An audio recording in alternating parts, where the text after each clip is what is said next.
തിരുവചന സന്ദേശങ്ങൾ ശ്രവിക്കുന്നതിനായി ഭാഗ്യവചനധാര ഇന്ന് തന്നെ സബ്സ്ക്രൈബ് ചെയ്യുക.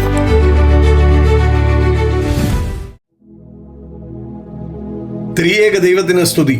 ഭാഗ്യവചനധാര ശ്രവിക്കുന്ന എല്ലാവർക്കും കർത്താവായ യേശുക്രിസ്തുവിന്റെ ധന്യനാമത്തിൽ സ്നേഹവന്ദനം.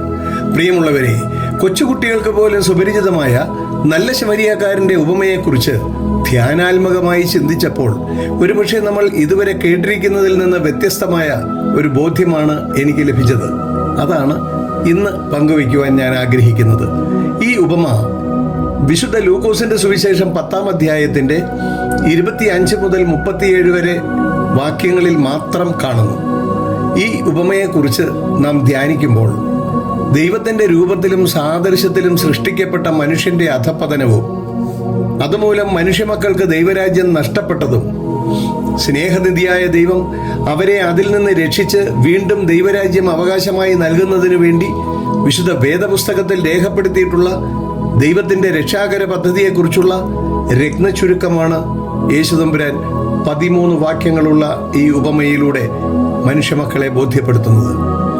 വിശുദ്ധ ലൂക്കോസിന്റെ സുവിശേഷം 10:25 ഇങ്ങനെ ആരംഭിക്കുന്നു: അനന്തരം ഒരു ന്യായശാസ്ത്രി എഴുന്നേറ്റ്, ഗുരു, ഞാൻ നിത്യജീവന് അവകാശിയായി തീരുവാൻ എന്തു ചെയ്യണം എന്ന് യേശുവിനെ പരീക്ഷിച്ച് ചോദിച്ചു. മോശയുടെ ന്യായപ്രമാണത്തെക്കുറിച്ചും ന്യായ അന്യായങ്ങളെക്കുറിച്ചും പാണ്ഡിത്യമുള്ളവരാണ് ഈ ന്യായശാസ്ത്രി. യേശുവിന്റെ പ്രഭാഷണം കേട്ടപ്പോൾ യേശു നിത്യജീവനെക്കുറിച്ച് അറിവുള്ളവനാണ് എന്ന ബോധ്യം ന്യായശാസ്ത്രിക്കുണ്ടായി. അതുകൊണ്ടാണ് യേശുവിനെ അവൻ ഗുരു എന്ന് സംബോധന ചെയ്തത്. ഗുരു എന്നത് ഒരു സംസ്കൃത പദമാണ്.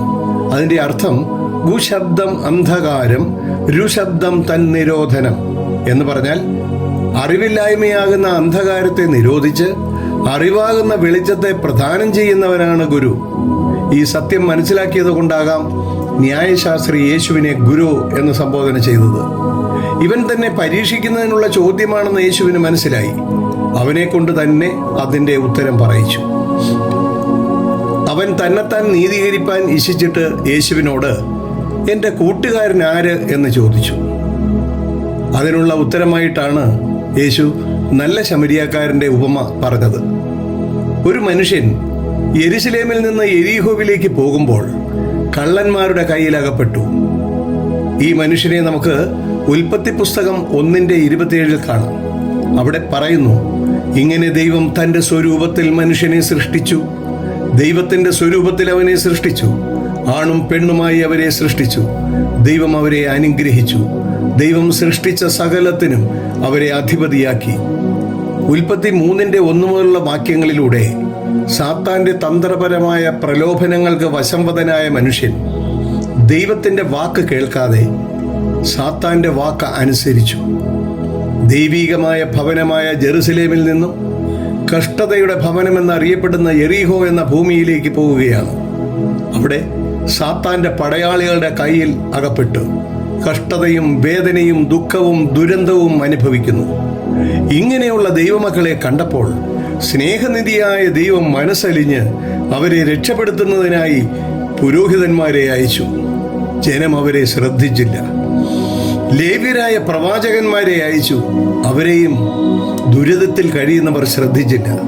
എന്നാൽ സ്നേഹനിധിയായ ദൈവം തൻ്റെ ഏകജാതനായ യേശുവിനെ ഭൂമിയിലേക്ക് അയച്ചു. യേശു അവരോട് കരുണ കാണിച്ചു. തൻ്റെ രക്തമാകുന്ന വീഞ്ഞ് അവരുടെ മുറിവുകളിൽ പുരട്ടി അവരുടെ ദാഹം ശമിപ്പിക്കുന്നതിനായി വചനമെന്ന ജീവനുള്ള വെള്ളം അവർക്ക് കൊടുത്തു. രോഗികളെ സൗഖ്യമാക്കി, പിശാച് ബാധിതരെ മോചിപ്പിച്ചു, കുഷ്ഠരോഗികളെ സൗഖ്യമാക്കി, മരിച്ചവരെ ഉയർപ്പിച്ചു, പാപത്തിന്റെ ബന്ധനങ്ങൾ അഴിച്ചു.